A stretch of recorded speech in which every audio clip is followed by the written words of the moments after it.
안녕하세요, 소심입니다.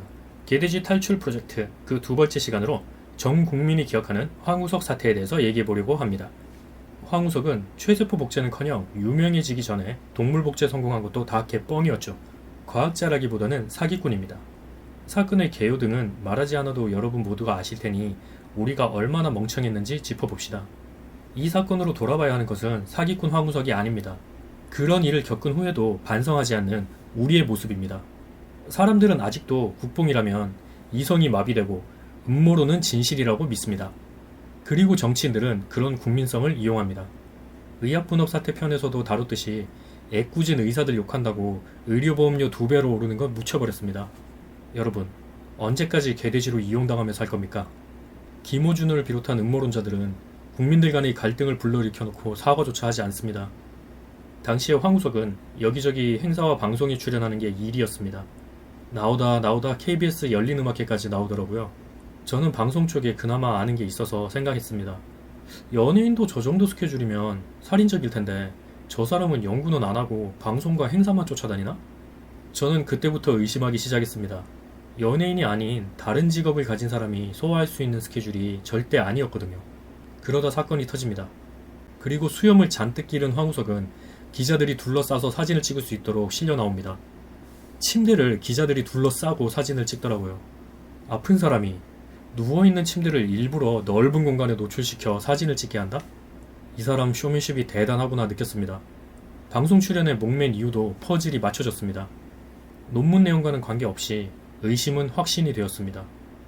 MBC PD수첩에서 황우석의 연구에 의혹을 제기하자 사람들은 광분했습니다.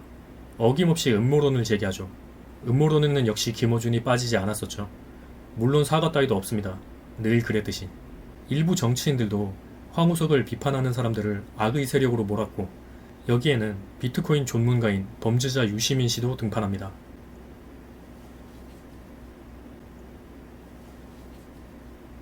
역시나 자기가 좀 안답니다. 객관적인 사실이 모두 황우석이 사기극을 벌였다고 가리키고 있는데 사람들은 사실을 보지 않았습니다. 그저 감정적일 뿐이었죠. 저 역시 인터넷 댓글에 모든 팩트들이 황우석의 거짓을 알려주고 있는데 군중 심리는 아무 도움이 안 된다. 나중에 여러분이 틀렸으면 부끄러워서 어떻게 고개를 들고 다니려고 하냐. 거짓과 사기가 국익에 무슨 도움이 되나 라고 글을 달았습니다. 댓글에는 알바라는 둥, 미국의 사주를 받은 매국노라는 둥, 온갖 욕설은 물론이고 저는 IP 추적으로 주소까지 털리고 살해 협박을 받았습니다. 저를 죽이려는 사람은 그게 애국이라 생각했겠죠. 잘못된 애국심은 이렇게 무섭습니다. 미국 민간인 가족들을 가둬놓고 죽이려고 불지르다 실패한 민주당 청정네처럼 말이죠. 똥86 운동권들이 대체로 이랬죠. 똥86들의 멍청한 애국심에 대해서는 나중에 따로 다루겠습니다.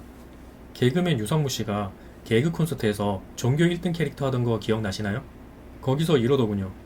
황우석 박사님 논문 읽어봤는데 잘 썼더만. 황우석 박사님 힘내세요. 논문 내용은커녕 왜 문제가 있는지 살펴보지도 않았다에 제 손모가지 겁니다. 살펴봤다면 저런 소리 못하죠. 나중에 진실이 밝혀지면 쪽팔려서 어쩌려고 저러지? 라는 생각이 들었습니다. 텔레비전에서 연예인들은 하나같이 황우석 박사님 힘내세요를 외쳤습니다. 사실 여부는 관계없습니다. 사람들이 믿는 게 진실이 되었습니다. 황우석 박사님 힘내세요. 조국 교수님 힘내세요. 뭔가 매치되는 거 없나요? 객관적인 사실을 보지도 않고 판결문을 보지도 않고 맹목적으로 이미지만 숭배하는 우리의 모습입니다. 최초로 인간 체세포를 이용해서 배아 복제를 성공한 것은 1998년 말 경희대 의대 산부인과 이보연 교수 팀이었습니다.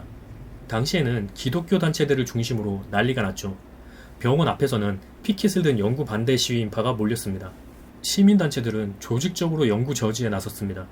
대한의사협회에서는 4명의 과학자를 파견해서 진상조사를 하게 했고 그 중에 한 명이 서울대 황우석이었습니다. 결국 대한의사협회는 연구를 금지시킵니다. 황우석은 사람을 고치는 의사가 아니라 수의사죠. 그런데 당시에 황우석은 동물체세포 복제를 성공한 권위자였기 때문입니다. 물론 그것도 다 개뻥이었지만요. 황우석은 위험성을 언급함과 동시에 윤리적인 문제로 이보연 박사팀을 여기저기 비판합니다.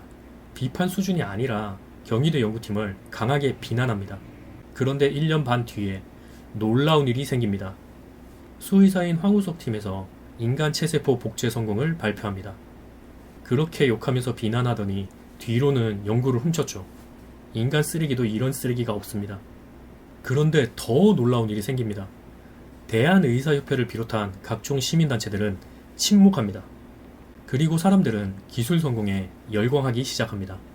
이보연 박사팀과 황우석 팀의 차이는 뭐였을까요? 이보연 박사팀은 돈이 된다는 얘기를 안 했고, 황우석은 나라에 어마어마한 돈을 가져다 준다고 언론 플레이를 했기 때문입니다. 결정적으로 황우석 박사는 국뽕을 팔았기 때문입니다. 한국이 최초, 최고이며 한국인의 젓가락질까지 팔기 시작했죠. 한국인의 능력에 놀라 자빠진 외국인들, 이런 국뽕 쓰레기 유튜브 컨텐츠들 많이 보셨죠? 황우석은 매번 외국인들이 깜짝 놀라 자빠졌다는 국뽕을 주로 팔기 시작합니다. 본인이 외국에서 스카우트 제의를 받았다는 것도 다 개뻥이었습니다.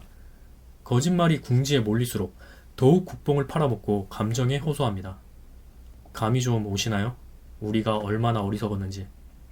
시행착오는 얼마든지 할 수 있습니다. 하지만 반성을 하지 않기에 우리는 계속 같은 실수를 반복하고 있습니다. 음모론은 무조건 진실이라고 믿고 특정인을 종교화하고 숭배합니다. 그리고 국뽕은 어떤 희생을 강요해도 되는 정의라고 생각합니다. 지역 감정은 나쁜 건데 국가 이기주의는 합리화합니다. 물론 우리나라는 되는데 다른 나라는 안 됩니다. 여러분, 범고래의 이야기를 아시나요? 범고래는 지능이 매우 뛰어난데 굉장히 난폭하고 잔인해서 같은 종을 학살하기도 하고 역할 분담을 해서 집단 강간을 하기도 하며 약한 종들을 재미로 잔인하게 죽입니다. 그런데 로마 제국 시대에 사람을 공격하는 피해가 크자 로마군이 범고래를 닥치는 대로 죽입니다. 이후 범고래는 사람을 공격하지 않았습니다. 그 후 2000년이 지나 1950년대에 범고래가 다시 사람들과 배를 포악하게 공격합니다. 이 당시 미군 제독은 모든 무기를 총동원하여 범고래를 대량 학살합니다. 이후 범고래는 사람을 공격하지 않고 위험에 처한 사람을 보면 구해주고 사람을 보면 장난을 치는 귀여운 캐릭터가 됩니다. 그 난폭한 동물이 말이죠. 물론 사람에게만요. 인간을 건드리면 못된다는 걸 깨달았거든요. 짐승도 이런데 인간인 우리도 겪은 게 있으면 좀 바뀌어야 되지 않나요? 우리도 제발 학습 효과라는 게 있었으면 좋겠습니다. 지금까지 소심이었습니다. 여러분의 인간답고 행복한 삶을 염원합니다.